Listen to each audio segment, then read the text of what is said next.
Gentlemen, boys and girls, and sports fans of all ages, broadcasting live from the heart of the Duke City, it's time for a great afternoon of sports entertainment talk. Get ready for in-depth discussions on everything from the court to the field, mixed with the business and culture that orbit the sports world. Whether it's the latest blockbuster trade or the societal impact of sports. Two Men On, with your hosts, Van Nunley and Fred Slow. Producer Isaiah Johnson on 95.9 FM and AM 610. The Sports Animal.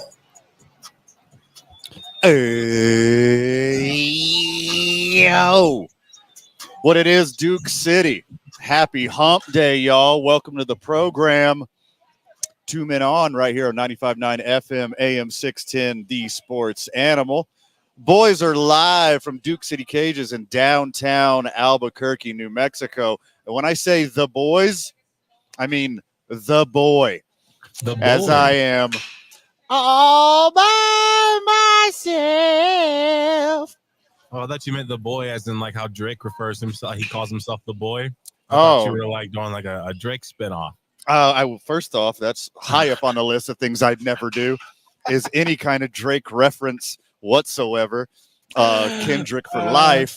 The winner will always remember the battle of 2024. Well, have you seen? You probably haven't seen Drake. Slowly, he's like building up a return right now. He's made a burner account. It's called Plot Twist, and a bunch of keys. It's called Plot Twist. And the first thing he did was he dropped 100 gigs of like unreleased footage. So like all of like, the greatest songs that he's made, like Take Care Days, and he made Trophies. He's like showing studio footage of him like making those songs. But then he dropped 3 new songs. And then this last weekend, he dropped 3 more on this burner account. And he's starting to talk about Kendrick a little more. And he keeps posting stories hinting that he's going to, drop something super controversial here pretty soon. Okay, well, this is how relevant the world has made him. I didn't even know that this was happening. I didn't know that Drake had a new burner account and he's coming back after Kendrick. Is he like a glutton for punishment? Why does he hate himself? Why does he hate his family? Why does he hate his own career? Kendrick smashed him into a little bloody Canadian pulp, embarrassed him in front of the whole world, and he wants more? Is that what you're saying? Drake is coming back for more, Isaiah? He's been saying, he's like dropping little hints and he's saying little things like, if I win round 2, everything's going to crumble. He's saying I will win round 2 is what he has been posting on a story. And I'm interested to see what he's got planned. It's like he's got something in the stash. If he's going to have any chance of winning a round 2, which he is starting all on his own, like Kendrick is already the whole city of Los Angeles had a concert. And they sea-walked to Not Like Us. They did it 5 times in a row. The battle is over. There is no round 2 for Drake. It's done. But here's the thing. That's what we think. But that's why the name is called Plot Twist. That's the whole scheme of it. That's why he named the burner account Plot Twist. Okay. And so far as music's concerned, he's dropped about 8 bangers in the past couple months. Okay, I wrote down Plot Twist. Yes. And I will check out Drake's alleged bangers, which there's no way they are. They're so fire. Oh, okay. Well, who ghost-written these ones? Who wrote and produced these songs for him? Well, they're a little melodic. Okay. Melodic. Sure. That's always been where he excelled. So they're summer vibes. It's not like hardcore rap songs. Like after that beef, he would be air quotes in his feelings about everything that's happened to him. So I'm surprised he didn't do like some singer-songwriter Taylor Swift breakup music because Kendrick killed him. He's got to come back to life like Garth Brooks and Chris Gaines. Like that's a very deep cut for you, Zay. I don't expect you to know who Chris Gaines is whatsoever. Yeah, not all the way, but what Drake's done is he's taken the blow, right? He even, one of the lines of one of his songs, he says, "You guys emptied the clip quick." And then he says, "I took it and I'm coming back reloaded. So he's basically saying, all right, I let everyone have their fun. Now it's time for me to take over like Drake always does when he decides it's time to take over. And he really put a lot of the fire out by saying, hey, guys, I know you're all caught up in this Not Like Us stuff, but remember headlines, remember Versace verses, remember all those hits I made? Yeah, let me show you the behind the scenes. Let me show you what went into that. Let me show you how passionate I am. And then he started responding. So he's definitely picking a chess move right now. And he sat back very patiently. No one's saying that he's not a hit maker. No one's saying that at all. He drops hit after hit after hit. The dude has been on fire his whole career. But once you poke the bear, once you started messing with the GOAT, you saw what happened. Drake, for the love of God, don't start this again. Do not start this again. Kendrick, you don't think Kendrick has 5 songs on deck waiting, just waiting for you? Kendrick's begging you, Drake, to do something else.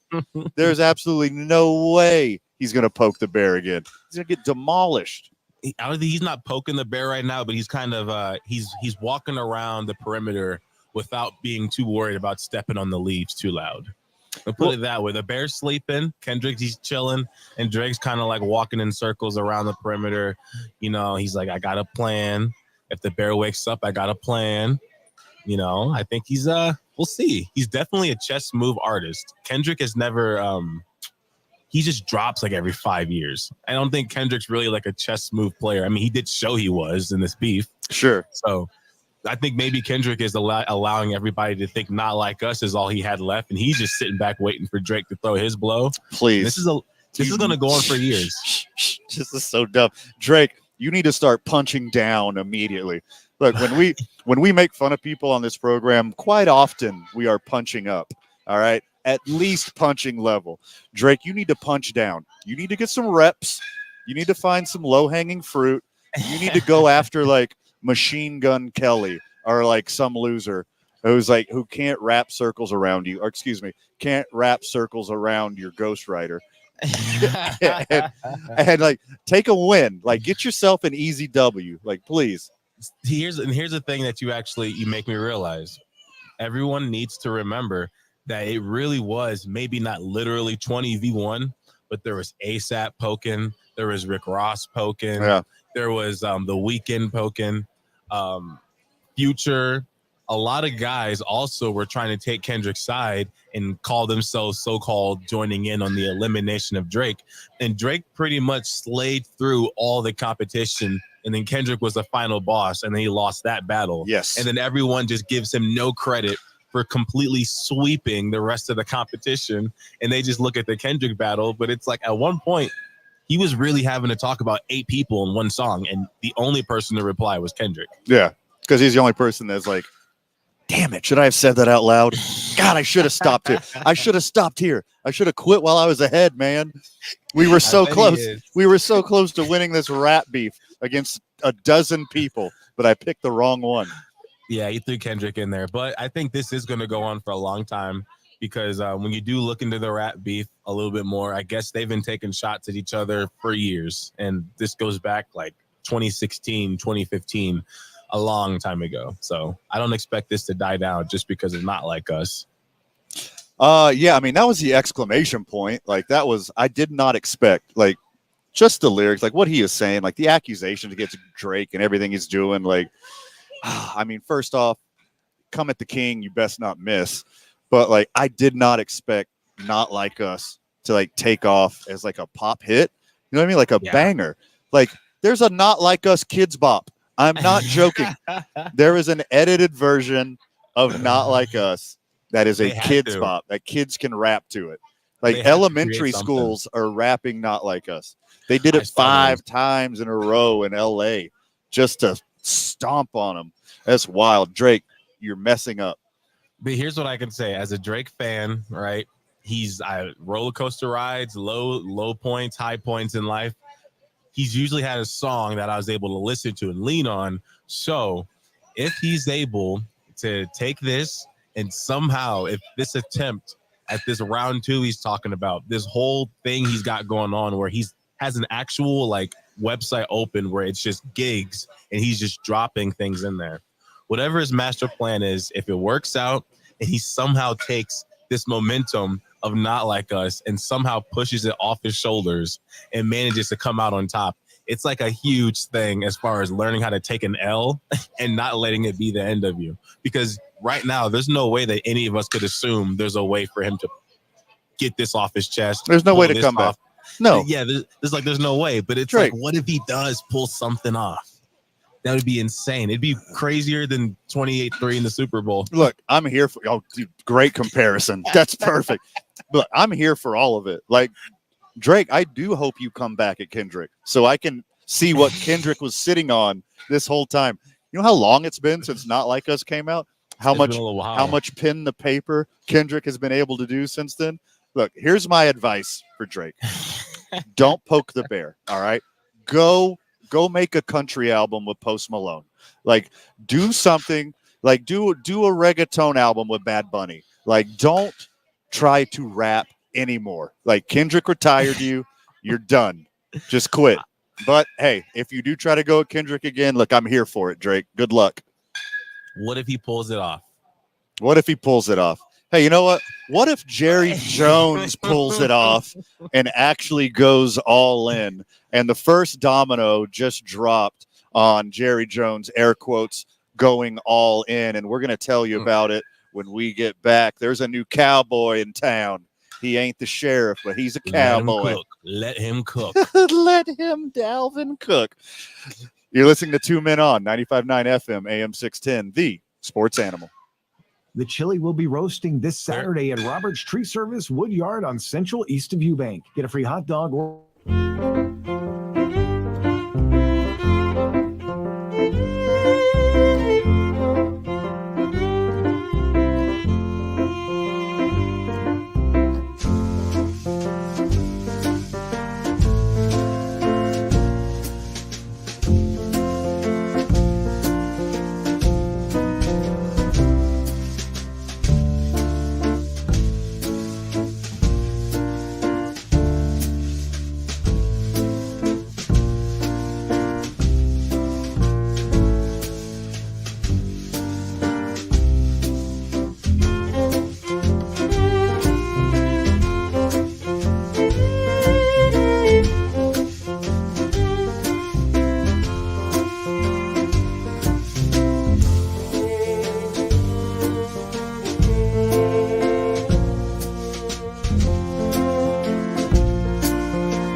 Come on.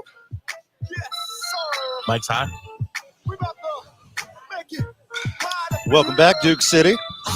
Welcome back to 2 Men On, 95.9 FM, AM 610, the Sports Animal. It's the calm before the storm here at Duke City Cages, as what I expect to be hundreds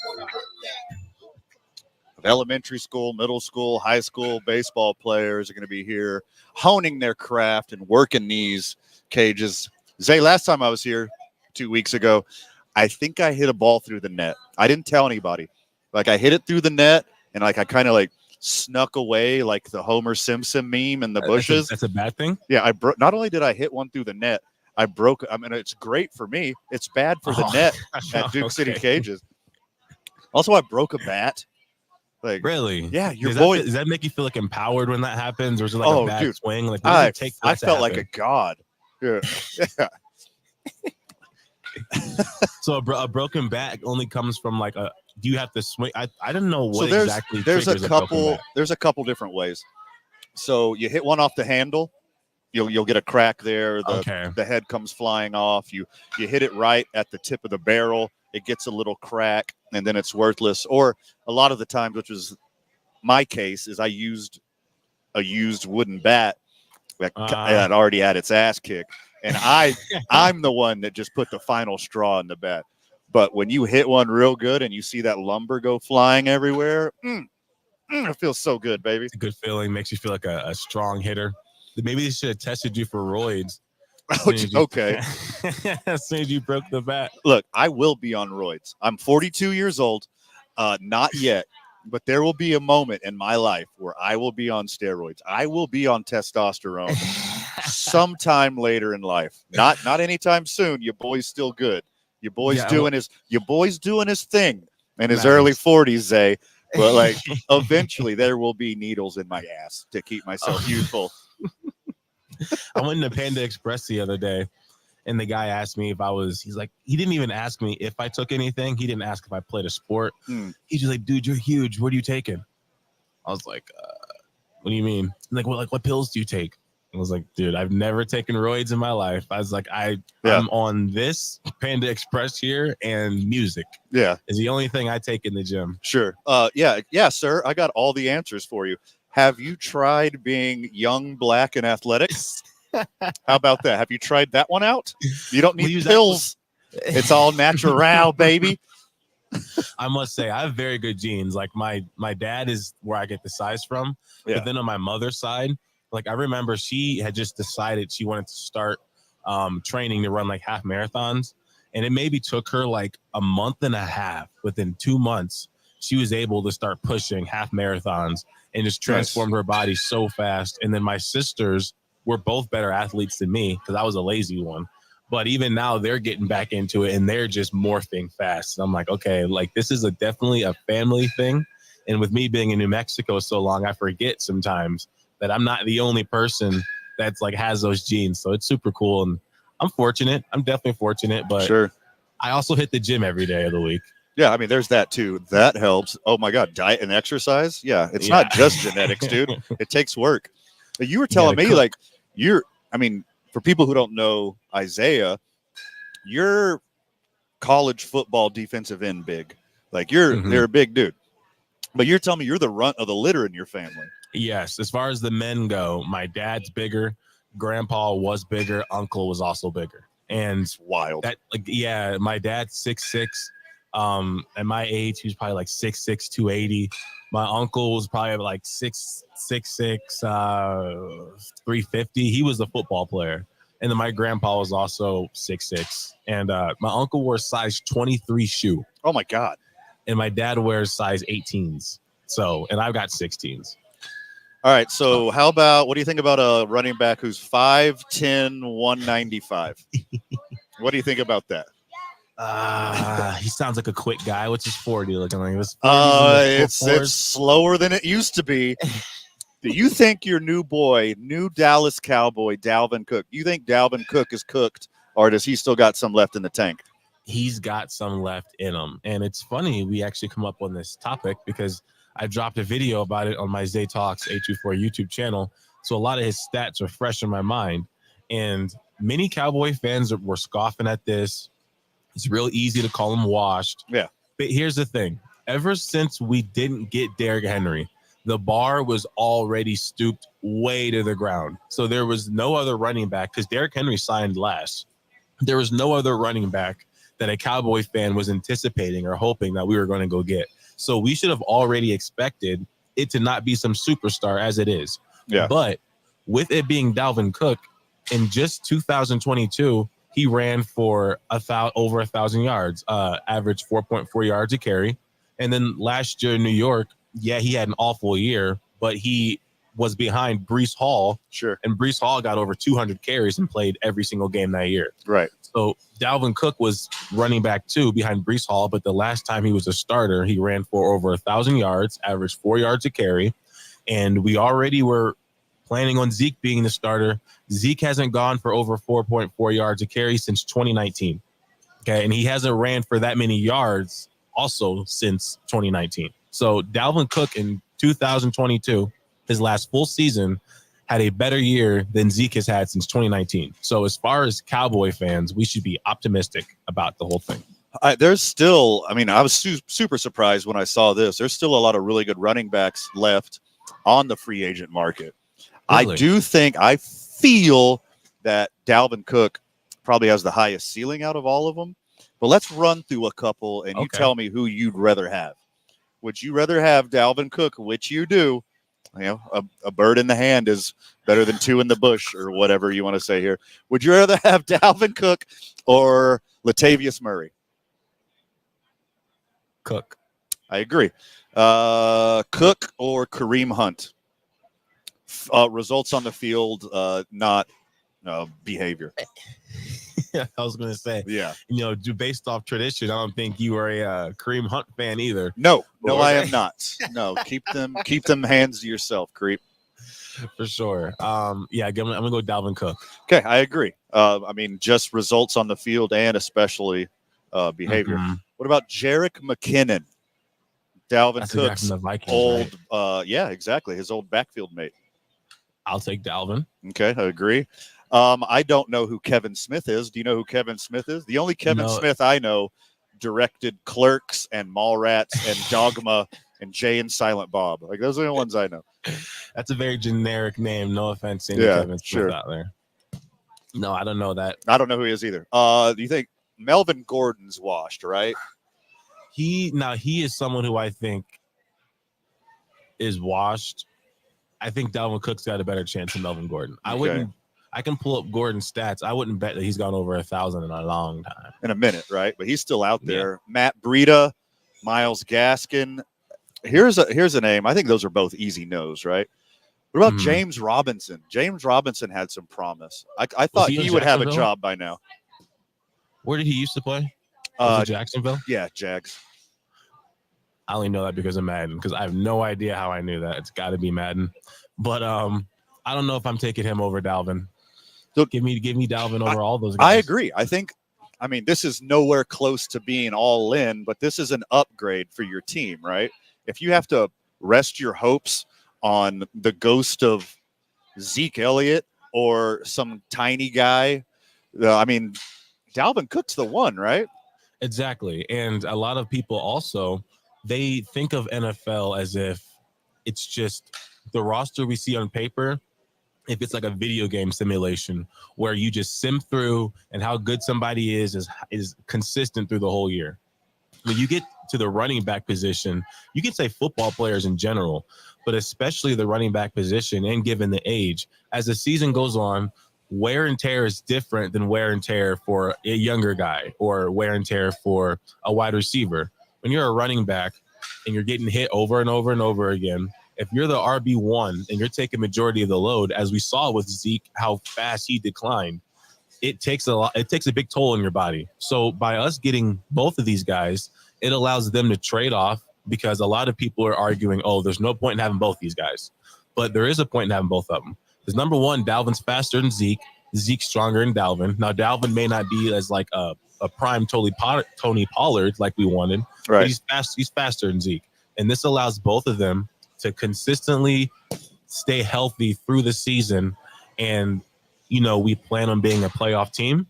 Come that time, then we should have fresh running backs. And I would rather have 2 fresh running backs than have one all-star who's just super beat up when it comes playoff time. All right, so if Jerry Jones is going to dig into the trash heap and pull out Dalvin Cook, I say he takes it a step further.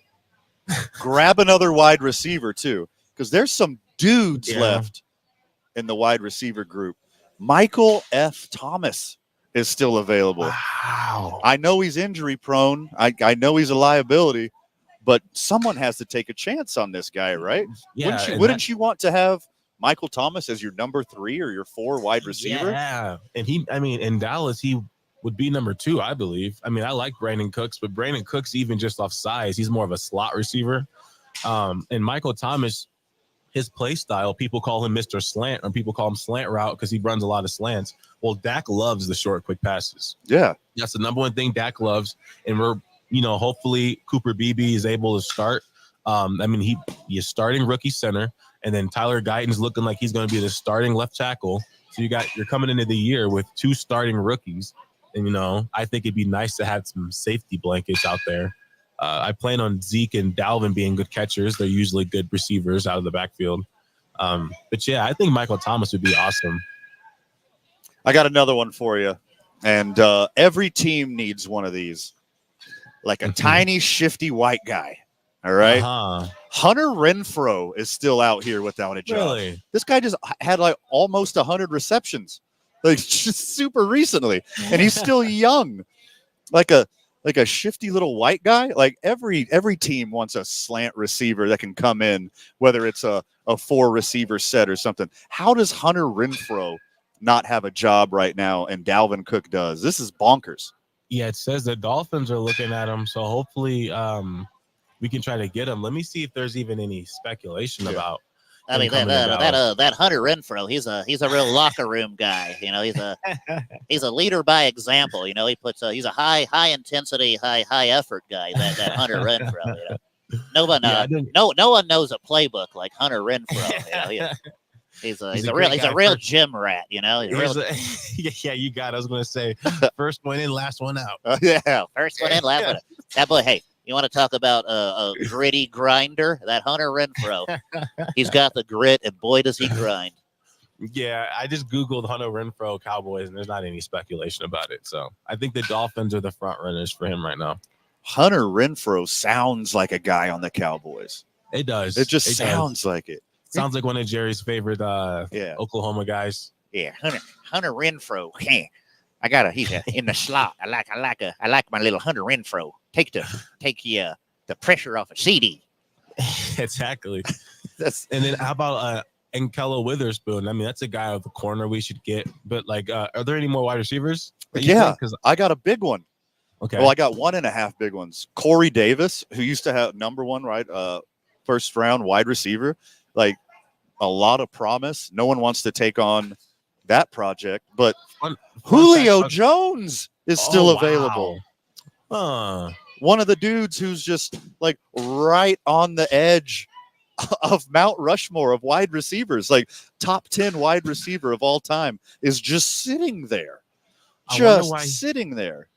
Though, I'm a little salty with Julio because a couple years ago, when he still had a little bit more left in the tank, and he was trying to get out of Atlanta, and he was, there was news saying that he could end up in Dallas. And then he hadn't said anything about it.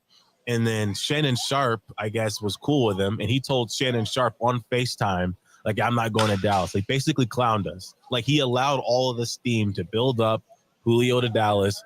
And then he just crushed our hopes on national television and made us look like a laughing stock. So I would rather have any of the other guys over Julio as a true navy blue and silver guy. Has Dak's backup officially been named yet? It'll be Cooper. It'll be Cooper. It'll 100% be Cooper. You don't think Trey Lance did enough to steal the 2 spot? No. The reason why is because when you watch the Cowboys offense, like people call him Dink and Dak a lot because he throws a lot of short check down passes. Yeah. But that's how the offense is built. But then there's also built-in spots where you're supposed to take chances down the field. So Trey Lance was making all the short completions. Like he was going 35 for 49, but he only have 130 yards because every time he threw down the field, it was an overhead throw. He overthrew the guy. He missed a lot of goal line fade passes. And, the whole goal is to pass the ball at the quarterback position. And I think without a doubt, Cooper's a much better passer. If anything, people can make an argument. I know you joke about Cooper being a starter. Yeah. Cooper might be a better precision passer than Prescott. I think Dak just has more physical attributes and other things to his game that give him the obvious starting position. But Cooper's an accurate passer. All right. Would you rather have Cooper or Ryan Tannehill as Dak's backup? Give me Cooper Rush. Agree. Hard agree. They should have done Cooper Rush a favor and traded him to another team where he's going to get real game time reps, because I think he is a good enough quarterback to be starting in the NFL. Well, he was a free agent, remember? He was a free agent, and this was actually after the year that Dak got hurt, and he came in and won 5 games. Yeah. He's 4-1, 5-1. He's 5-1 in his career. He wins games. So he's 5-1 total, but and his only loss was to the Super Bowl loser Eagles. Yeah, he's legit good. He's a good quarterback, and he knows the system. He's a fan favorite. He's very comfortable there, and I don't think the pressure of being a quarterback for the Cowboys would fold him. Whereas other guys, if they haven't handled that pressure, I don't know, if they would be able to handle it. Ryan Tannehill, I don't know if he's ever faced real pressure other than, putting his own self in the spotlight with, bad plays. I mean, Ryan Tannehill would fit perfectly on Dallas because Ryan Tannehill is no stranger to choking in the playoffs. It'd be a perfect fit. You see you got a cornerback that you got your eye on. Have you emailed Jera about this guy yet? I haven't. And, we haven't really covered it, but Deron Bland, he's out now. Yeah. And it sucks because Stephon Gilmore was a free agent the whole offseason. Right. And I'm preaching, please sign Gilmore. Not only because last year when Diggs tore his ACL, he came in and fit in perfectly. And then Bland stepped up, and then we had 2 number 1 corners again. But then also, you should look at it as an owner and say, last year we were supposed to have loaded cornerback room. Our top guy tears his ACL. So why would you not already prepare for this to happen? So you come in again, we didn't know Deron Bland would be what he ended up being. So you come in again leading into the season, and you're planning to have relying on 2 guys to be your number 1 corner when you had Stephon Gilmore, who already knew the locker room, already was incorporated, already, had been in Dallas.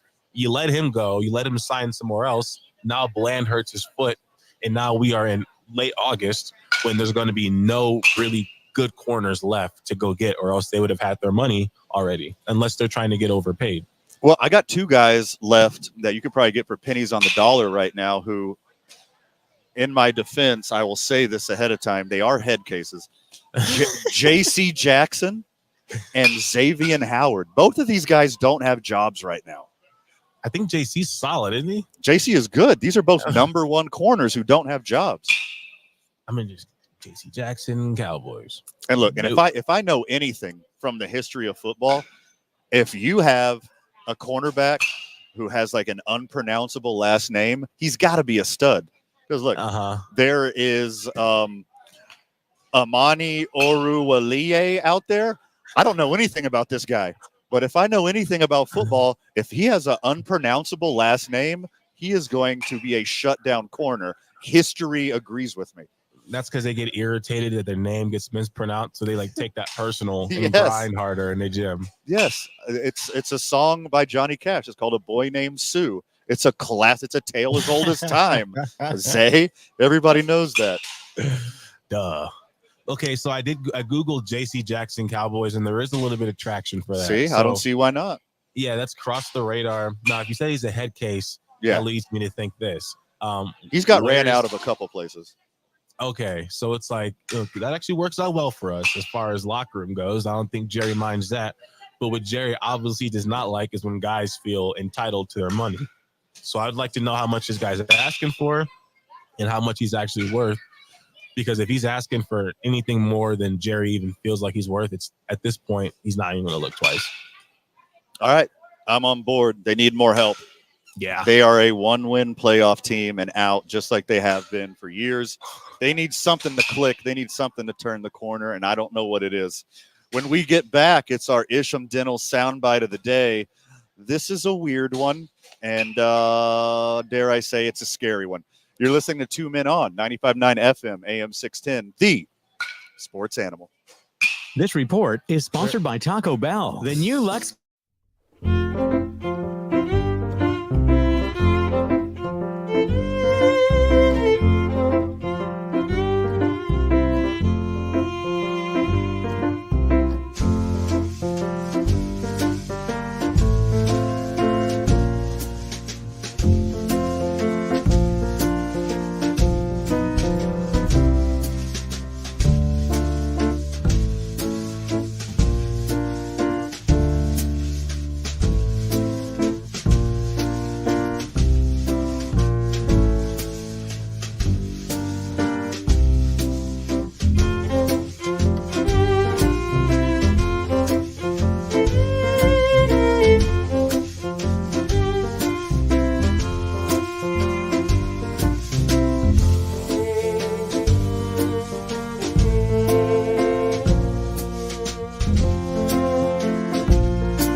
Welcome back to the program, Duke City. Welcome back to 2 Men On. You already know what station you're listening to. 95.9 FM, AM 610 Sports Animal. Duh, everybody knows that.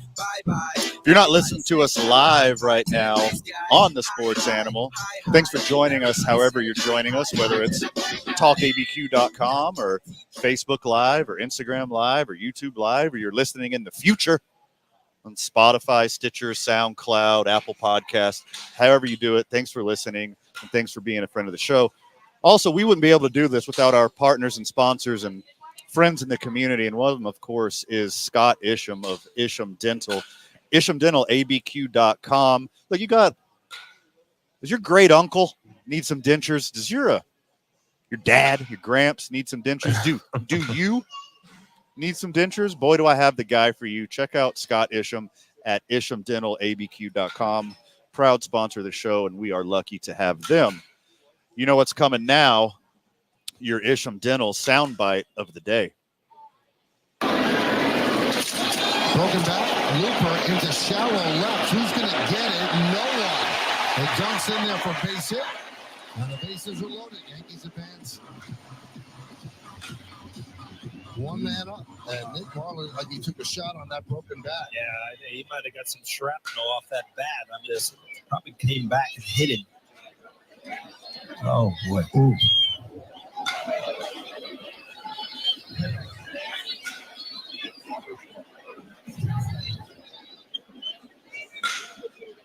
I mean, that is a jam shaft. The barrel came all the way around and hopefully hit the side of his mask, but you couldn't tell if it got under it.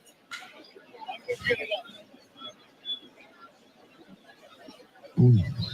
Wow. All right, you can stop it there, Zay. What happened was, thanks to the Yankee Radio Network for that snippet, Giancarlo Stanton, Mike, don't call me Giancarlo Stanton, hit a little dinker, little broken bat dinker in the left field, got a little single. Part of baseball, happens all the time. But what doesn't happen all the time, as we were just talking about broken bats earlier, Zay, mid-swing, Stanton takes one off the handle, follows through, and the bat doesn't break until he's in his backswing. The bat goes flying, twisting in the air, and smacks the umpire in the back of his brain. Hits him so unbelievably hard. He falls down, passes out, and has to be taken off the field. This is insanely scary, and this is an umpire's worst nightmare, and we got to see it in real time yesterday. And reports have came back. He's fine.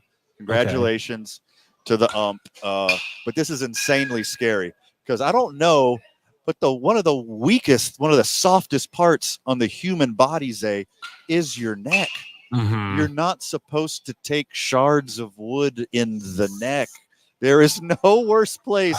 He is legit lucky that he got hit in the back of the head and not the neck. Because if that bat had taken another quarter rotation, that shard would have popped him right in the neck. It was awful, but it was closer to being even worse. We're glad he's okay, and I know it's a load off the shoulders of Giancarlo Stanton. How at this point, there's no way to be safer about this? Like, this hasn't happened enough? I'm sure it's happened before. And right. Has an ump ever been severely injured from this? Like, have we ever, has someone ever like passed away from this type of thing? Or has there been like never was the same again, or like bad concussion or crippled or because of this? Well, yeah, people get hurt all the time. And unfortunately, it does happen every year that someone takes it to the head, and whether it's a foul ball or an errant throw or something, it happens too often, and there's safety precautions in place. But I mean, you're putting yourself in danger if you're an umpire. Like, you're back there, like, you get paid well for a good reason. It's not an easy job, and no one takes ridicule worse than an umpire or a referee or anyone in sports that has to be a decision maker. We're just glad he's okay. You want to find that highlight. It's absolutely bonkers. Watch it for yourself. It's one of those crazy moments in baseball that it's very fortunate that this doesn't happen more often. So when we get back, we're going to keep the baseball talk going as we get to talk to Marquise Fitzpatrick of Duke City Cages, talk a little baseball, talk a little what they're doing in the community, and a little cornucopia roundtable hodgepodge of sports talk as we lead you into the 5 o'clock hour. When we get back, we're talking baseball. You're listening to Two Men On, 95.9 FM, AM 610, the sports animal. This report is sponsored.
the sports animal. Welcome back, Duke City. Welcome back to Two Men On, 95.9 FM, AM 610, the Sports Animal. Boys, we're at Duke City Cages like we will be every other Wednesday. I mean, we're going to do the show from here every other Wednesday, but we're here dropping bombs in these cages way more than every other Wednesday. I love it here. Marquise Fitzpatrick joining us on the program. First time new friend of the show, baby. What's up? What's up? How you doing? Thanks for having me. Yeah, absolutely. Not only we have you, but you are literally the third person in the city of Albuquerque to have the season 4 Two Men On shirts that just came out today. Our friend Steve Palmisano at Duke's Team Store got our new season 4 shirts out, and they're fire, right? They look good, man. Real good.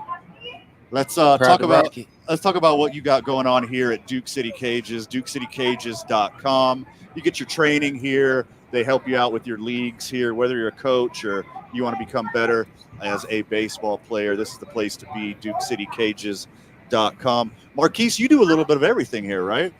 Yeah, pretty much. So, you do scheduling, you sign people in. Like, you're basically the mayor here. When you walk around, I see people dapping you up and giving you hugs. Dude.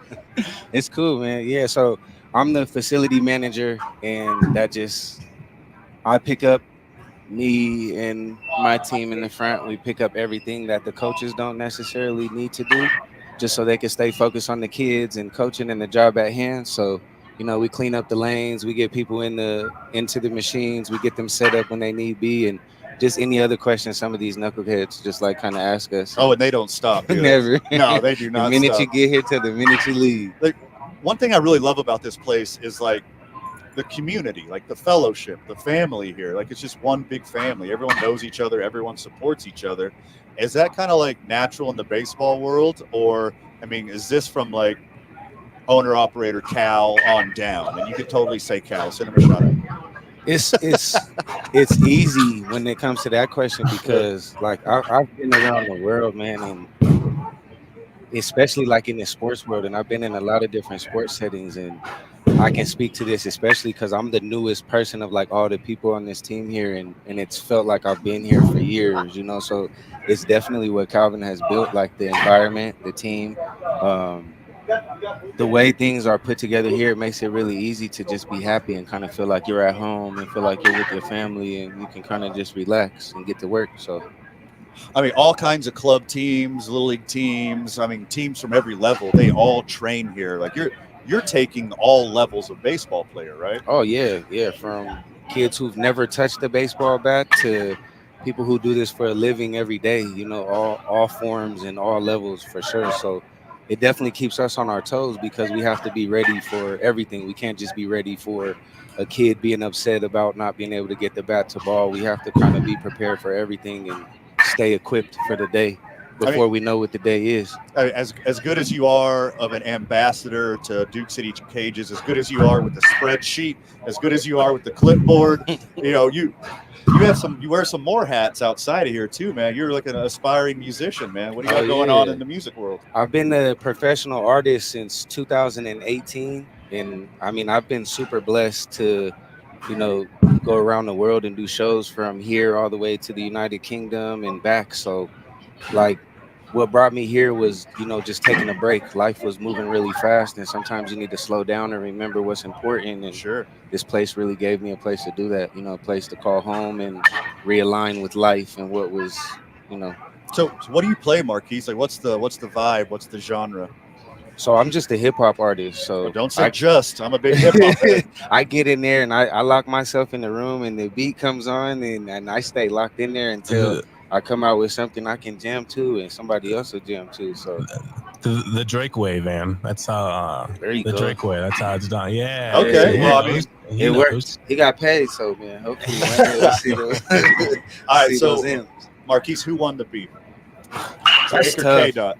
That's tough, man. And I say this, I don't mean to sound like, corny or like an old head, but there's a lot of stuff going on in music right now for like artists like me, especially. I get paid based off of streams and stuff like that. So when people are kind of focusing more on beefing with each other. And at that time, there was a lot of things that would have helped more artists get pay and better pay that was being overlooked. It was kind of hard for me to really care who won or who lost in that. Because they have such a big platform. Right. You know, they could have spent half of that time and energy on, you know, helping the smaller artists out. So, you know, I don't know. If we're talking from just like a musical standpoint, just all that bias aside, I think Kendrick really set a tone to be able to put this in his face every day for the rest of the year. And that's how beefs are won. Sure. I'm in your face. I mean, that's what Questlove said, right? Like, it's, I mean, it's good for attention, but it's bad for the spirit of hip hop, right? And one thing I can really say about it is the people who did benefit a lot from it. And you would think, first off, Kendrick's friends or his artists in Compton would have benefited from it. But YG only sold like 8,000 first week. DJ Mustard was like 18,000 first week, and they're both on stage dancing like Drake was done. And then also on top of that, you got the YouTube reactors. Those guys made a killing off of it because they know when people drop rap songs, a lot of people have their favorite reactors and they want to go watch that person react to the song so they can like have confirmation.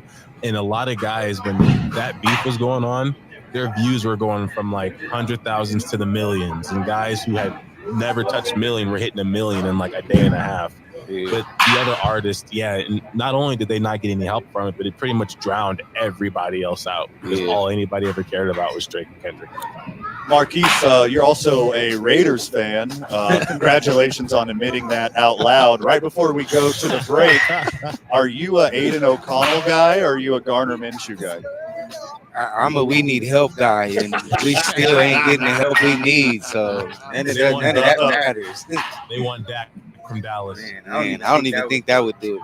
I think sometimes teams need to just realize that what you're doing isn't working and just start over ground up. And I feel like we've kept this piece or this piece or this piece from year to year. And when you don't let go completely, you're not going to see the progress. So we'll stay stuck there for a little bit longer. DukeCityCages.com. We're right here on First Street, north of Lomas, right across the street from Not Rio Bravo Brewing. There's a brewery across the street. It's not Rio Bravo, but it exists.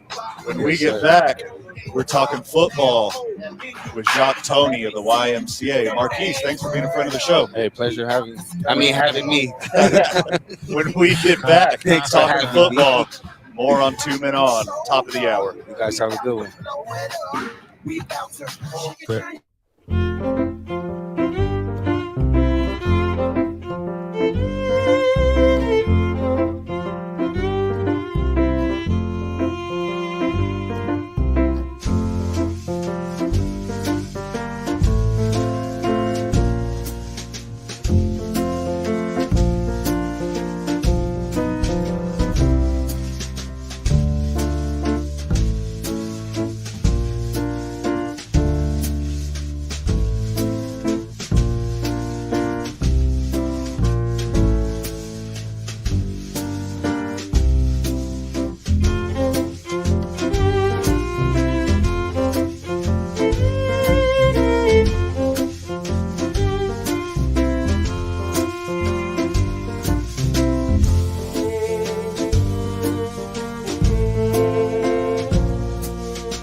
Van Nunley, and Fred Slow with producer Isaiah Johnson on 95.9 FM and AM 610. The Sports Animal. Fred's not here. It's a Fredless Hump Day on the program. Program in question, of course, 2 minutes on 95.9 FM, AM 610, The Sports Animal. No Fred, no problem. Lucky for me, I got Jacques Tony of the YMCA in the house. What's happening, Jacques? Living my best life every day, one day at a time, my man. You're getting closer and closer to having a repaired Achilles, Aaron Rodgers in your life. How do you feel? I mean, it's the Jets, man. I'm feeling good. For a second, I was going to say, when did he tear his Achilles? And then you said Aaron Rodgers. It's been a whole 366 days, but who's counting, right? Uh-huh. We're going to hit you up with our season preview next Wednesday. All football talk, season preview. The picks of integrity, Zay. Is So that get your division leaders ready. Get your playoff contenders ready. Get your sleepers ready. Get your overperformers ready. Get your underperformers ready. Okay. Because all next Wednesday, we're doing our NFL preview. We're going to have a lot of fun. One short week from today. And I'll tell you what, Jock, your Jets are well represented. Yes, that's my sleeper team. And my season outlook. That is the sleeper team this year, and I'm super excited about it. That's going to be a good year for us. Someone who's not a sleeper is Breece Hall. And depending on where I land in my fantasy draft, I really want Breece Hall. Comfort me. Tell me I'm a genius. Tell me he's going to be the best running back in football. He is the best running back in football. Okay, cool. Let's go to commercials. With the worst offensive line. It's going to be a good year for the Jets. Our defense is looking solid. We got a lot of returners, a lot of new guys coming in. Offensive line, that's where it's at. That's where we've been missing the pieces at, and we got it there, so I'm happy. And our defense, if you get a chance to pick up that defense, they're going to be that D for you this year. The defense is probably on paper the best in football. See if the results match Yeah. on the field. You're a straight up NFL dork. I am. You watch a ton of football, and you even watch preseason, like what I would refer to as a fool. Mm-hmm. Well, what are the big takeaways that you saw from the preseason this year? The Broncos are going to be terrible. Check. What you think? The Steelers are going to be terrible also. Check. And the Jets without Aaron Rodgers is looking damn good there. And must say, Kansas City is a little slow in this preseason there, but as always, they always start off slow, and I guess they're trying to figure out if they want to keep Tony or not. Not my cousin. We're not family or anything. I was just about to ask. Yeah, you beat me to my next question. No, we just spell it the same way, but I had that question myself. But yeah, so the NFL is going to be looking good. I'm really excited to see that Ravens backfield getting busy. Really excited for that. Oh, yeah. And then Dallas is going to be terrible as always, right, Zay? Yeah. Nah. Dalvin Cook, let him cook. Yeah, we let him cook in New York, and he fried up nothing, not even an egg, bro. So you can have him. Hey, well, we got Cook here, but he didn't cook there because he didn't have anybody there to eat it. And we got Zeke. You need to feed Zeke. Yeah. So Dalvin's going to cook, and Zeke's going to eat. You just named off two bad backs, bro. They're all right. Dalvin Cook had 1,000 yards last full season he played. Yeah. 2022. Mm-hmm. That's not. It's pretty hard when you're sitting behind Breece Hall, the best running back. Exactly. Well, yeah, that's the point I made. Also, like he couldn't really. I mean, his yards per carry was down, but Breece Hall was the number one guy, so it's hard to get in a rhythm. Before that season, he ran over 1,000 though. Yeah. I still think he's got the speed. So you just pair him with Zeke, see if we can get going. If we have a running game, the offense is going to be elite. Hey, man, I've been telling you about Breece Hall. You can check the tapes and all that. I've been telling you about my boy. Right. He's going to come strong this year again. Say, reach into our vault and pull up Jacques' first interview ever where he totally did not say that. I definitely did. He was on the Dalvin Cook bandwagon. He's like, that loser Breece Hall. No. He can't wash Dalvin Cook's He was cleats. there before him. And I was saying that man is a sleeper coming out of college, and he woke everybody up. Mike White got off with 1 year with him just because he was there. That's why he got off. the Steelers are going to suck this year. And I think they're going to be one game over 500. Mike Tomlin's streak is going to stay alive. If they were over 500 last year with baby hands, Kenny Pickett, they can do it with a mix of Russell Wilson and Justin Fields. I just want to say 15 points in preseason with actual starters playing against backups. It's not looking so good over there. So they officially announced Russell Wilson as the starter today. Yeah, I saw that.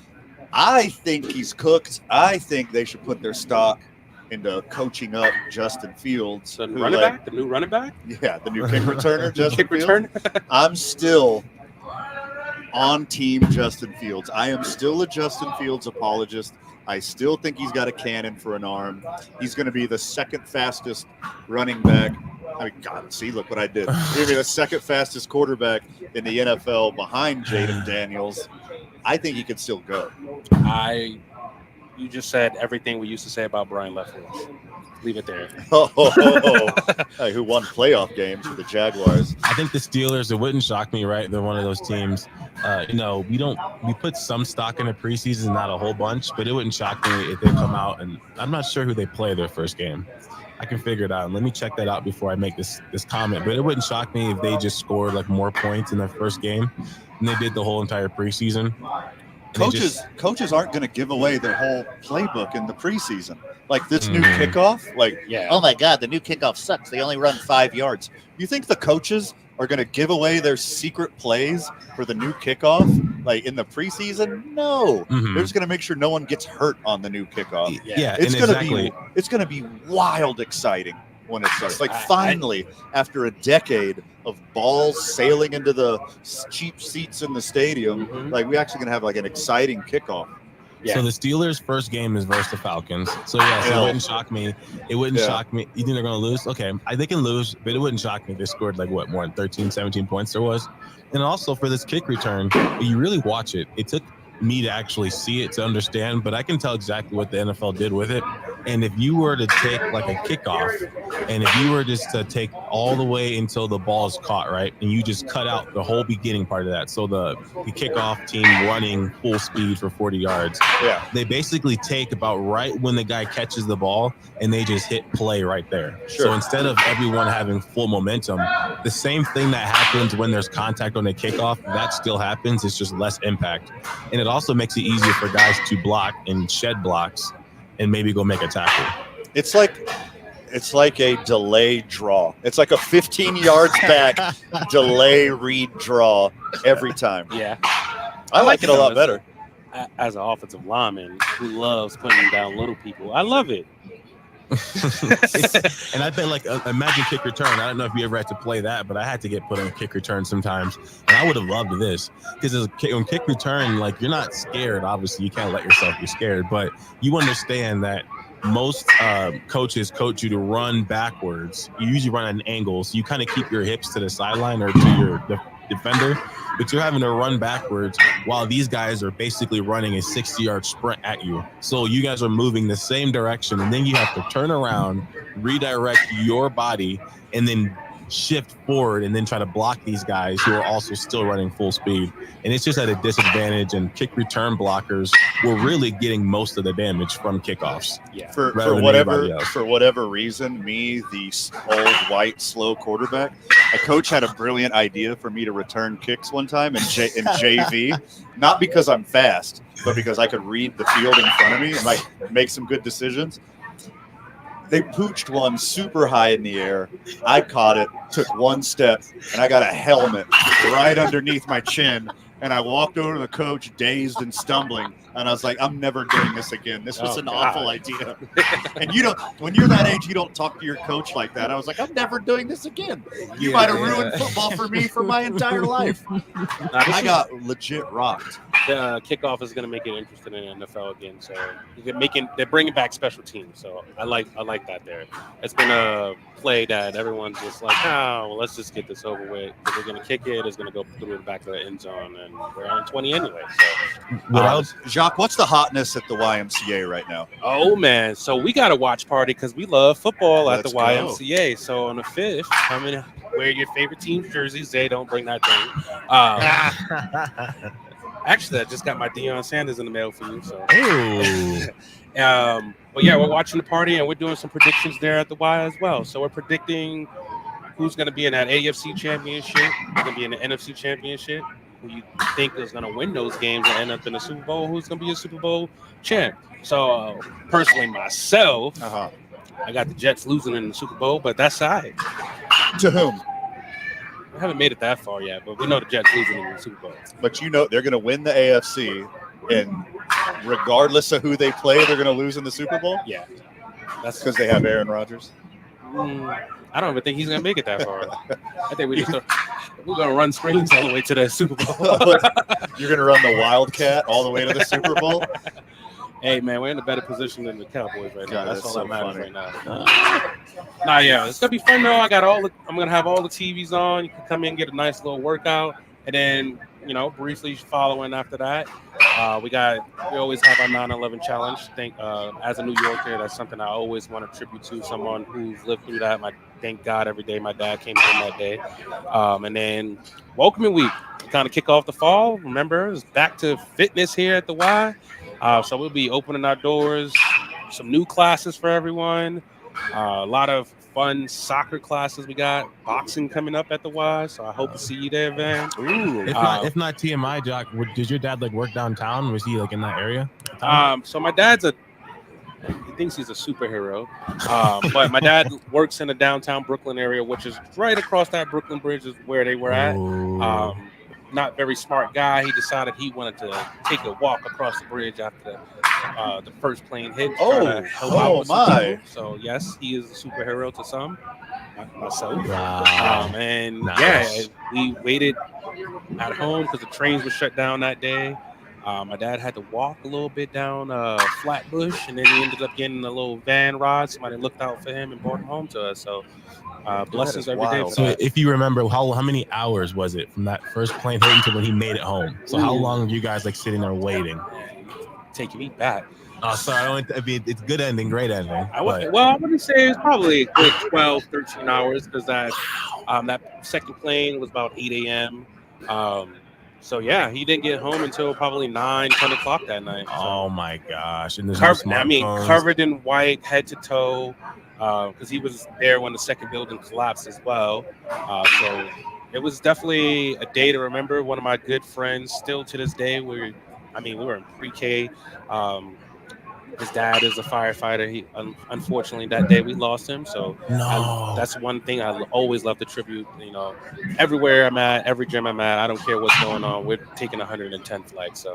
So how do we sign up for the 9/11 challenge? Hey, just come to the Y. Come to the Y. Come get a workout with us. You be my guest for the day. Definitely on 9/11 for sure. Be free. Open the door for yourself. And you can get a membership at the end of the day also. All right. How about youth sports? Are there any open spots at all whatsoever? I know how rocking you guys are with youth sports. So our registration just closed. We did extend it to help some people get into the programs. But we are boom and packed. Everything is to the brim right now. Itty bitty sports from 3 to 5 years old. That filled up in 2 weeks, man. Basketball for all the other kids, that's pretty full there. Soccer's kicking at the Y. We even got soccer PE on Friday nights now with our skier class that we have. That is soccer based. A little bit of workout for you also. That's been booming over there. So things are going great. If you missed the registration at the Y Sports for this current season, the fall season that's coming up, October, usually that first Monday of October, we'll start the registration for the winter. So definitely get in there early so you can get into your practice spot that you want to be at, and really get your kids going. And then the best part about it, youth sports is part of the membership, man. So you just get a membership, get your kids going. We have those youth and conditioning classes all year long, different camps and clinics that we do all year long as well. So if you missed out on the fall sports, we can at least get you ready for those next parts going there.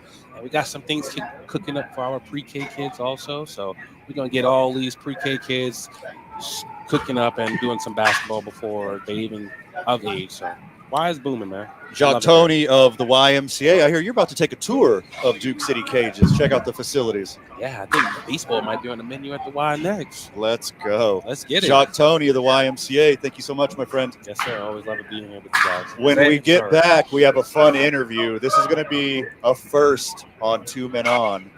Come back, stay with us, check out what I'm talking about. More sports and sports adjacent content when we get back. You listen to Two Men On, 95.9 FM, AM 610, the sports animal. This report.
Welcome back, friend of the show. Welcome back to 2 Men On, 95.9 FM and AM 610, the Sports Animal.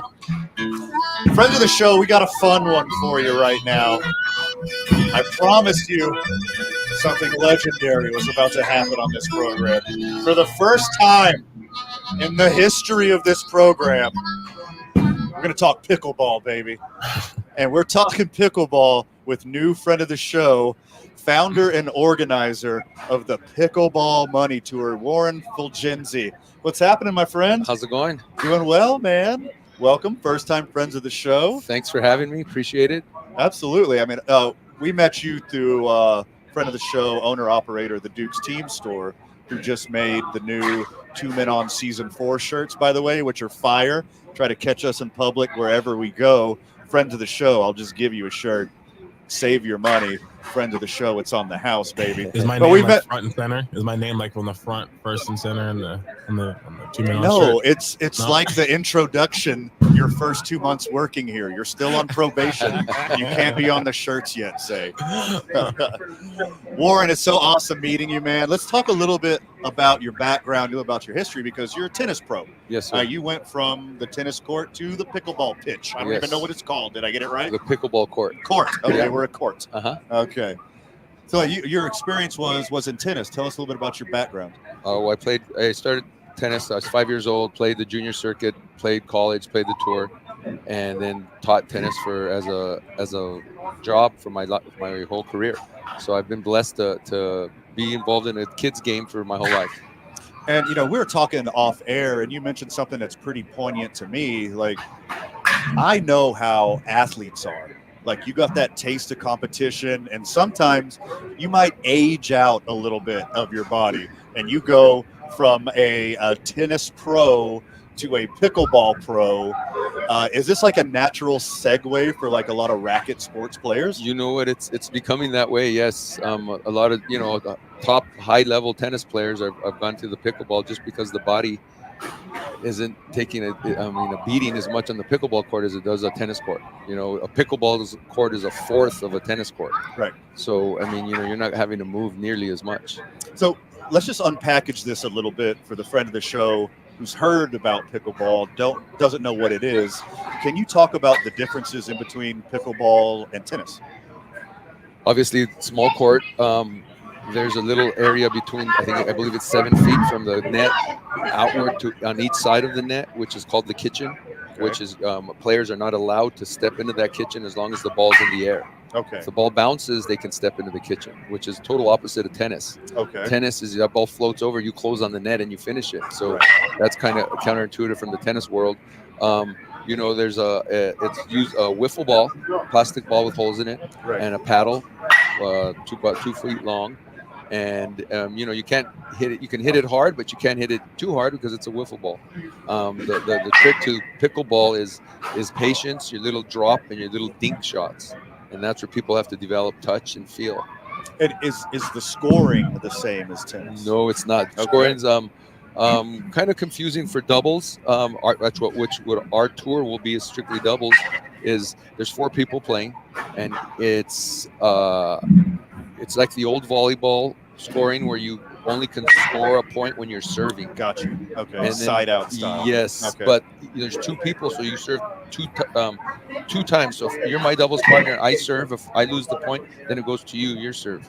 And where the scoring becomes kind of confusing is you call out 1, 1, 2. So you're saying which number of server you are and what the score is. So that's where it gets kind of, and then you're calling out, and that's where you kind of stay on it when you call it out each time. We're on the program talking to Warren Fulgenzi, the founder and organizer of the Pickleball Money Tour. I think it's fascinating, like how quick pickleball took hold in this country. Like the rise was phenomenal. Like I heard about it one day, and then a couple months later, everyone I knew was playing it. It's crazy. It's exploded. Right now there's 38 million pickleball players in America, and growing. And that's that's all levels. Our tours we're shooting for targeting 4-0, 4-5, and 5-0. So the higher level amateurs. Okay. But yeah, it's like a tsunami right now. It's growing all over the country. There are lots of stores that have closed down. Bed Bath and Beyond, Kmart, JCPenney, indoor pickleball. I love that. It's crazy. You got to put on somewhere. And it's a lot easier to learn than going into the tennis world. You know, people first day can get out and just keep a ball back and forth, which makes it a lot easier to learn. Well, let's talk a little bit about the Pickleball Money Tour. How does this work? How do people sign up? What's the structure? Okay, our website is pickleballmoneyassociation.com, pickleballmoneytour.com. The tour sits under the umbrella of the Pickleball Money Association, so that powers the tour. We're gearing our mantra is giving the amateur player the professional experience. Love that. So a lot of these amateurs they get to go play at the Golden Ticket or with the PPA with the pros at the same venue. Okay. And they pay the $150 entry, and if they win it, they win a medal. Well, with us, our members will pay $135 entry with all kinds of benefits. But if they win and their doubles team wins at 16 team, they'll win $1,500. So it's a money tour paying out the amateurs. So the amateurs kind of get their own little tour, and they kind of are the big dog per se in this tour. But we're looking to not only take care of we will pay out top four, and we're not only looking to because top four who win the money are always happy when they leave the tournament. But we want to spoil everyone that's a member in our association, where we'll have food. This is a boutique tour, in that it's a one-day deal. Most of these pickleball tournaments run 2, 3, 4, 5 days. Okay. Ours is just a Saturday event, which limits how many events are a Saturday tournament, limits how many events we can have, but so people can come in, play one day, and then on to the next week, which we'll have another one at a different site the next week.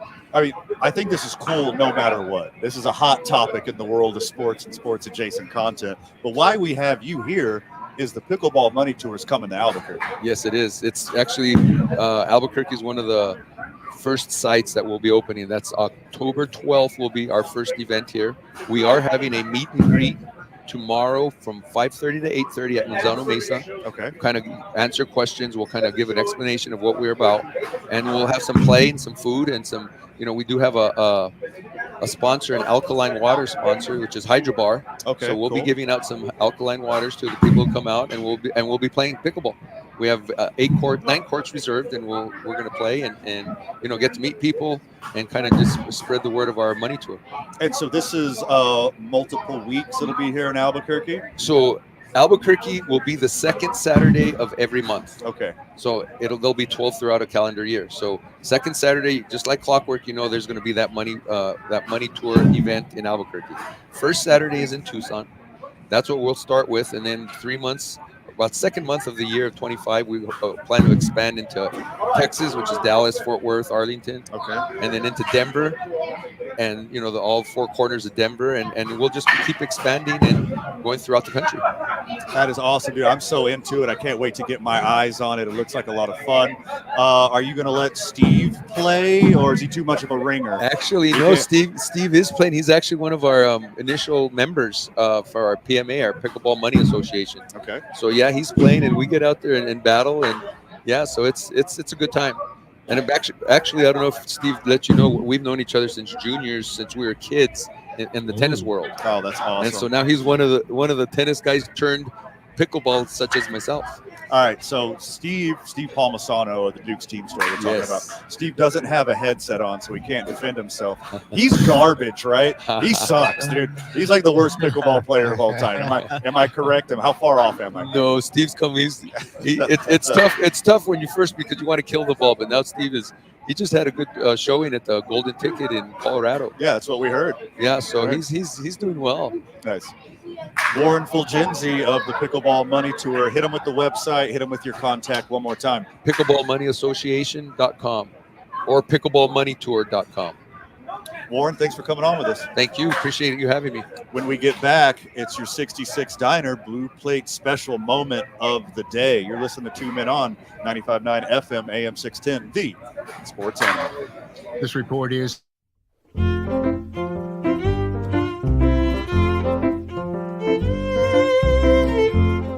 for just $10 because Lowe's knows home improvement. Valid through 9/4 supplies last. Mulch offer excludes Alaska and Hawaii.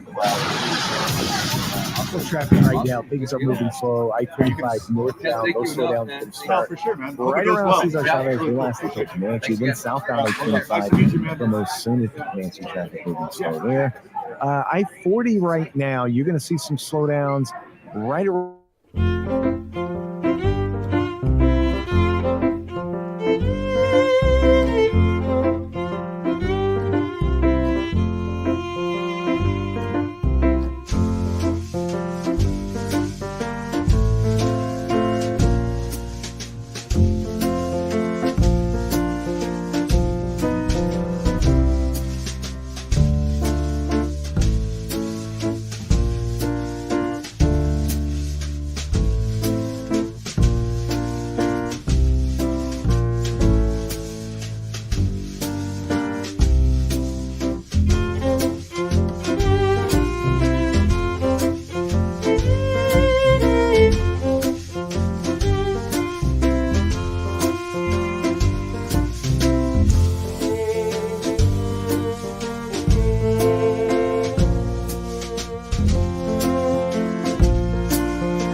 Boys are live at Duke City Cages right here on 1st Street, shade north of Lomas. DukeCityCages.com. Get all the info you need. They're just out here helping kids, bro. They're just out here helping kids. It sounds like it. Are you like pickleball curious now, Zay? Like, do you want to play? You want to see what it's all about? It seems if my eyes don't deceive me, it seems like this is one of those things where I can hop on the train before it gets big. I can put my stock in now before it gets too big, and it seems like that's what they're doing. So I'm like, yeah, let me go ahead and jump in this. As a natural athlete like you are, Zay, have you ever done any racket sports, like just messing around, playing around, like nothing serious? So my sister burnt that out of my head because when I was younger, I was the youngest. So you know how when you're the youngest, everything you do is like ×2 irritation to your older sibling. So we're playing tennis and I kept hitting the ball too hard and too high. So it was just soaring over. And then I became too anxious to even want to swing it all because she would get so mad if I didn't hit it in the right spot. So I just gave up on all swinging things. So now I suck at swinging a baseball bat. I suck at swinging a golf club. I suck at swinging a tennis racket. I'm just not a swinger. You're just not a swinger. Nope, not at all. There's some very disappointed ladies in the Northeast Heights to hear that, Zay. 66diner.com. That's 66diner.com. Look, you already know everything you need to know about the 66 Diner. It's the best in the biz, the best mix in Albuquerque of a classic diner setting and a charming New Mexico diner. If I wasn't so conscious about my little 42-year-old tum-tum, I'd be having a milkshake every day. Thanks to 66 Diner for being a friend of the show. We got a little double audio for you today. Our 66 Diner Blue Plate special moment of the day is the same guy 2 days in a row. Zay, hit it. Maybe that swing drives it in the air, deep left center. Judge leaping, and he makes the catch. Oh, Aaron Judge, what a play! He does it all, and there's the double play. But wait, there's more. Oh my goodness, this guy is on one. Send him to Monument Park now. My goodness. The legend of Aaron Judge is growing. 2 days ago, hits 2 dingers, 50 and 51. Last night, robs a home run and doubles off a guy on the base paths. He can do nothing wrong right now. Aaron Judge is on top of the world.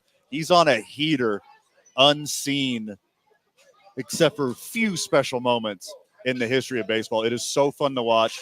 Even if he's wearing those stupid pinstripes or the stupid New York Yankees, he is must-see TV. It is awesome to watch. You know, yesterday when we talked about him and I heard that he was 6'7", 280? Yep. 250. I didn't think, I was like, there's no way that's how big he is. And I had seen this play, and that's immediately what I thought of. And I was like, that was a 6'7", 280-pound man doing that. Yeah. And then I think of, how come no one mentioned him when we were talking about if baseball players could play football and vice versa? When that's the first thing I thought of was like, this guy could probably play any sport. Sure. I mean, like literally he could play any sport. If anything, he may be able to get away with being a small forward, power forward in basketball. Yeah, tight end in football, like just any sure. number of things for sure. Yeah, he's an insane athlete. And then to see that, I think it's always cool in baseball when you see these guys that are like massive humans, but they also find a way to be skilled also. Yes. And I always wonder, are these people just naturally skilled and they decide to pack on the muscle? Is it both?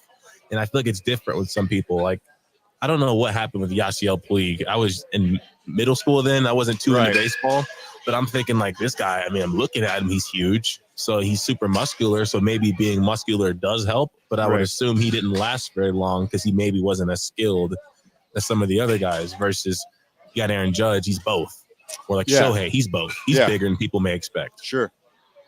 Yeah, I mean, there's so much that goes into it being a good baseball player. It's the weirdest sport. It's my favorite sport. I think I make an argument with anyone. It's the best sport of all time. But yeah, it's a weird combination of elements that make you a good baseball player. You can like take a rugby player and be like, here's the rules of football. You're going to be a linebacker. Mhm. You know, you could take like a Olympic high jumper and be like, hey, go to the gym, shoot 1,000 free throws. We're going to teach you some X's and O's. I think baseball is like so weird and different and unique. It's a special skill set. Like even if you're like a freak athlete like Yasiel Puig, it takes so much more. You got to be in the right headspace. You got to put in the reps. You got to put in the work.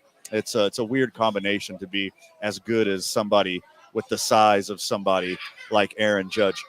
When we get back, we're going to do some quick hitters in the NFL. We got a couple things we left on the table we're going to blow through, including the Manning cast has a new co-host. You're listening to 2 Men On, 95.9 FM, AM 610, the Sports Animal. This report is sponsored.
Duke City.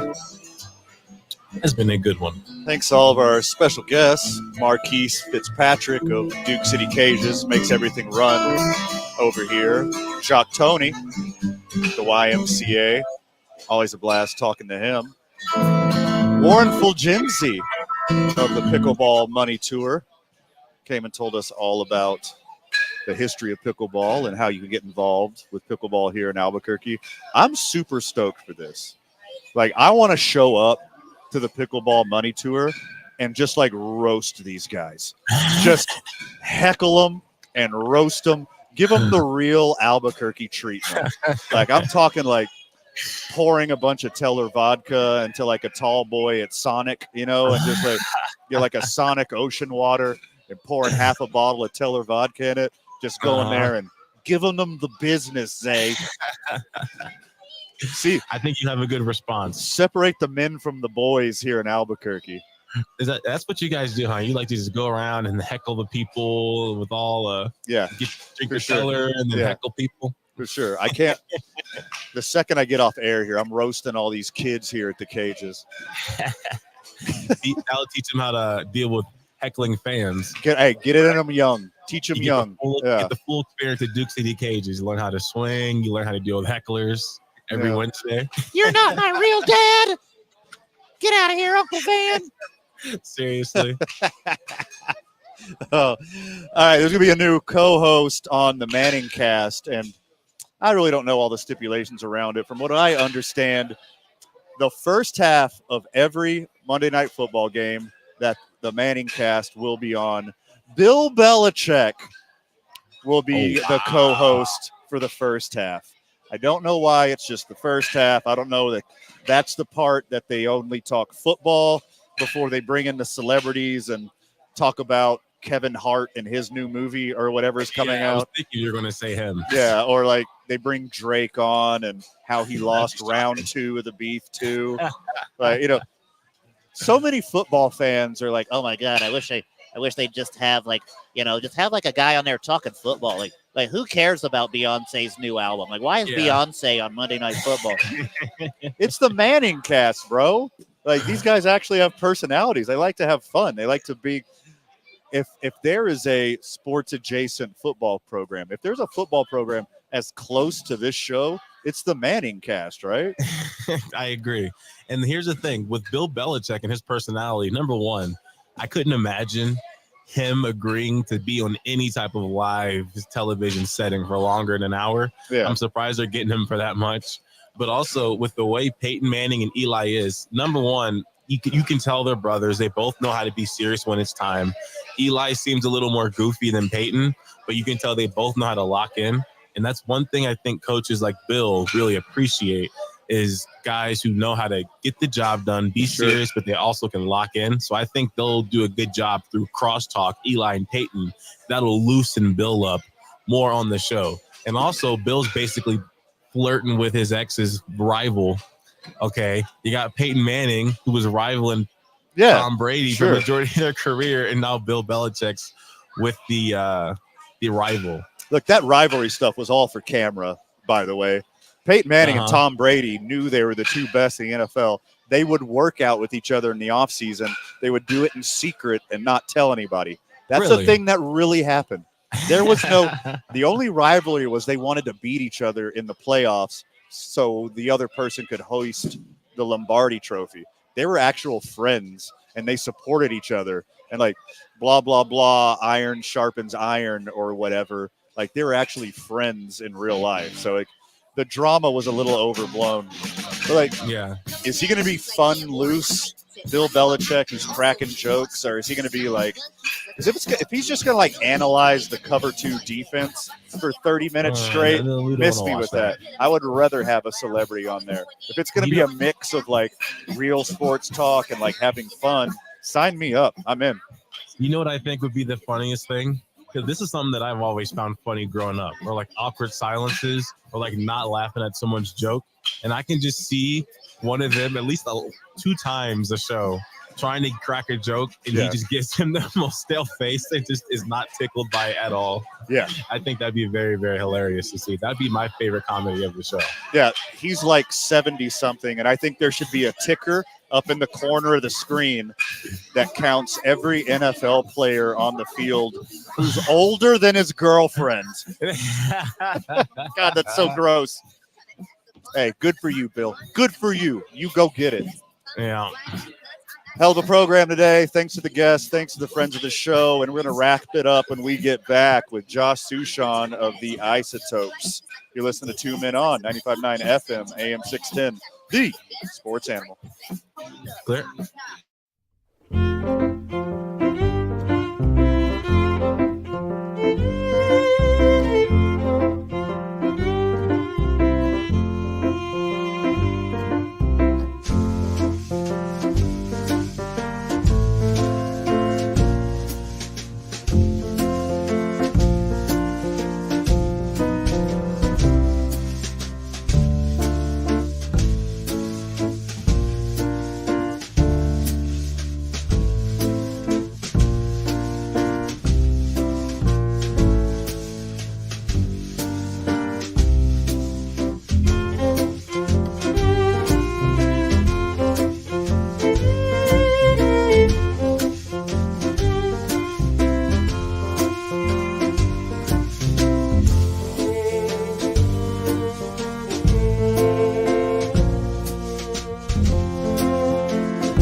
Sports Animal.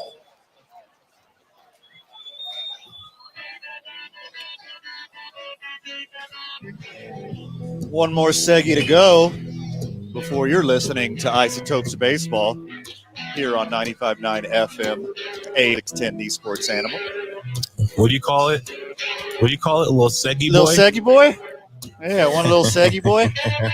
One more little 12-minute hitter.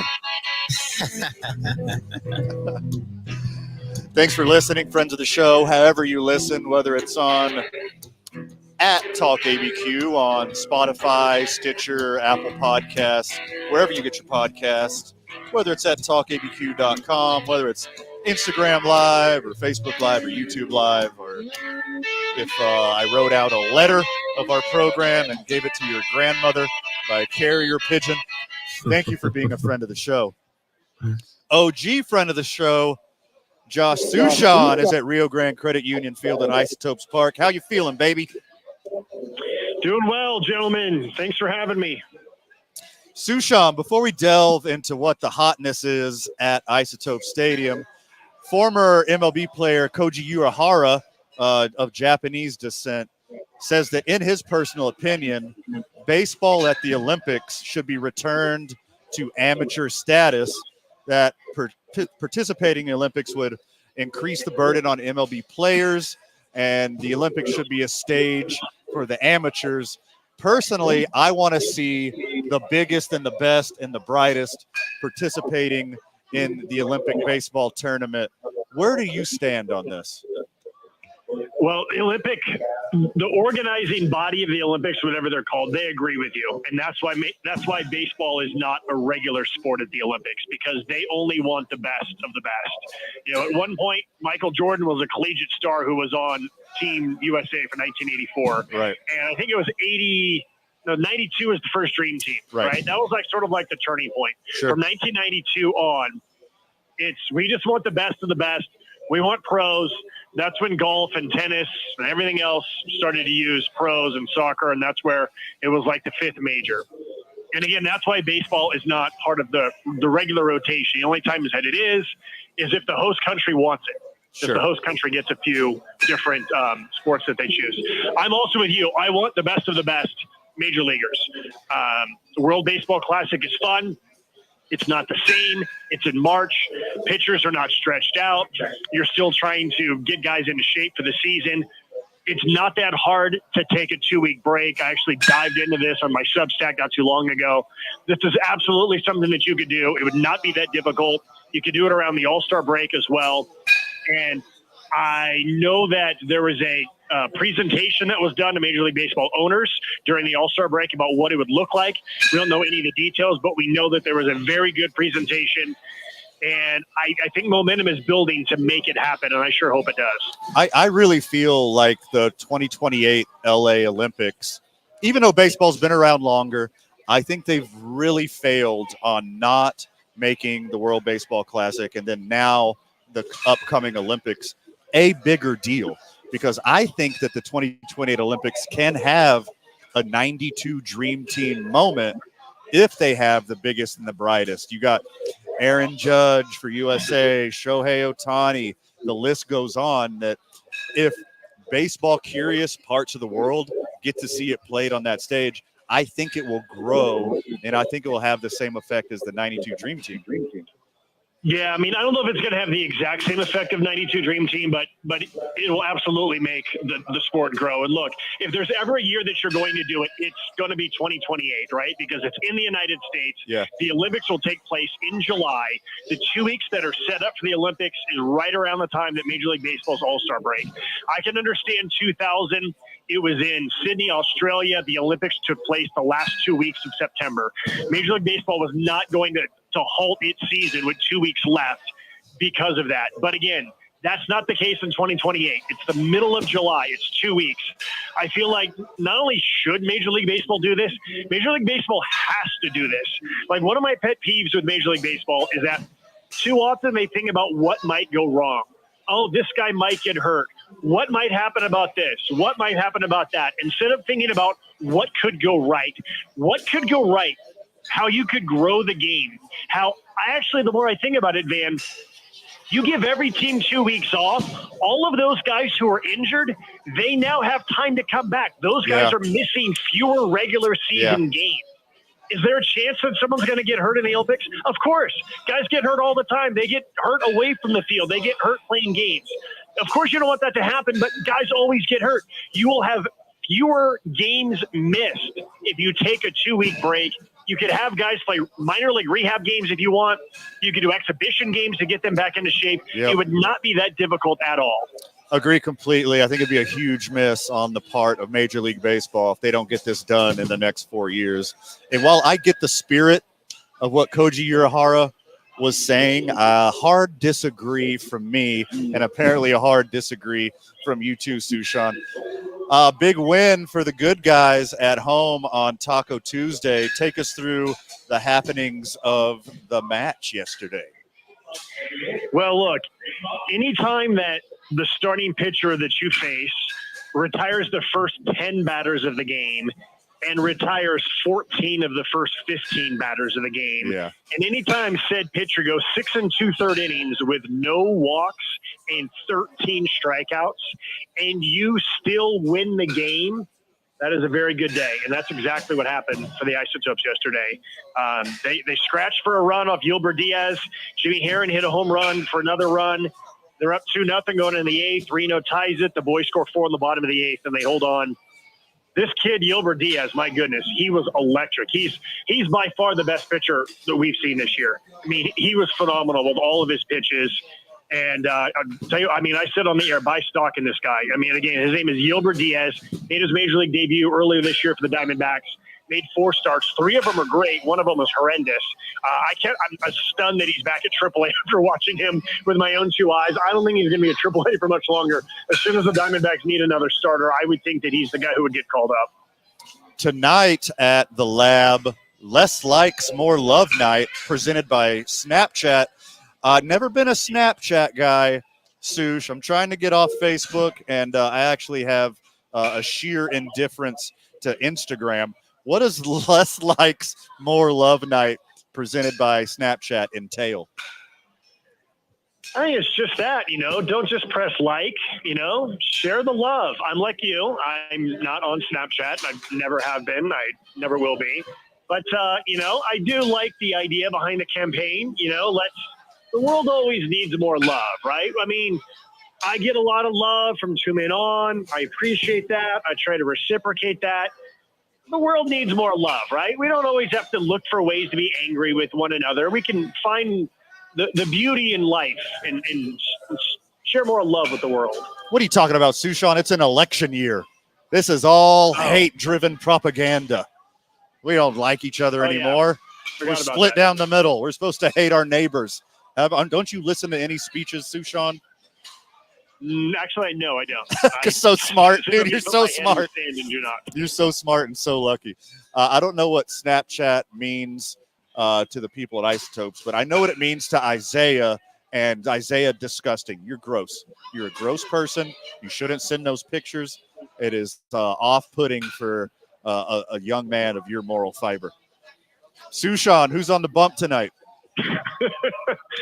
We have Carson Palmquist starting for the Isotopes. Stud. And it's been fun watching him pitch. Fabulous at AA. This will now be his 5th start at AAA. The first one didn't go so well. Second one went pretty good. The next 2 went extremely well.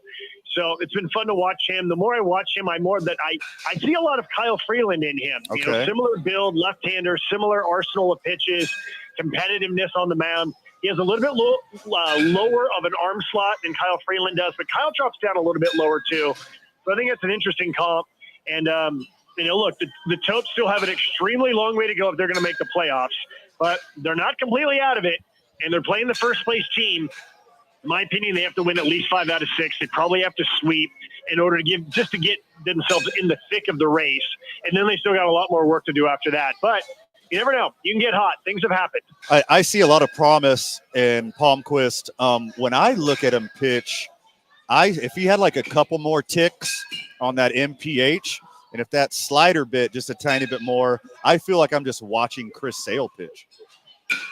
Yeah, that's a good comp too. He doesn't quite have the herky-jerky delivery that Sale has.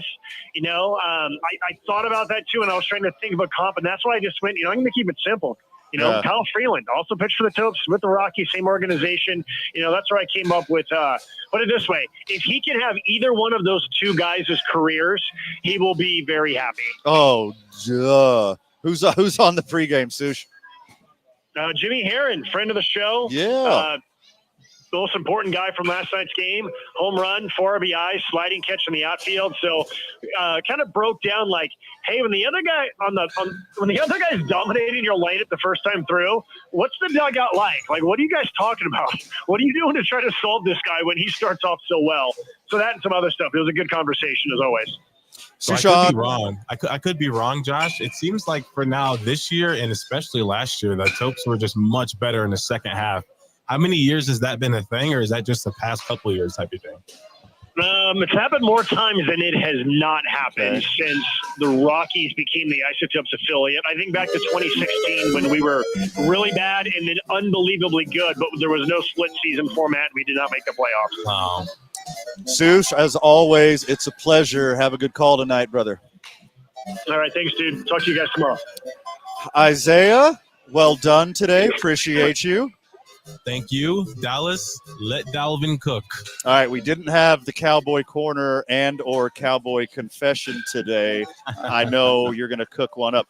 You're going to Dalvin cook one up tomorrow. Yes, we still had a juicy Cowboy heavy segment, so the Cowboy fans should be pleased with the show. For Van, for Fred, for Isaiah, you've been listening to 2 Men On. Love you, Burke. Clear.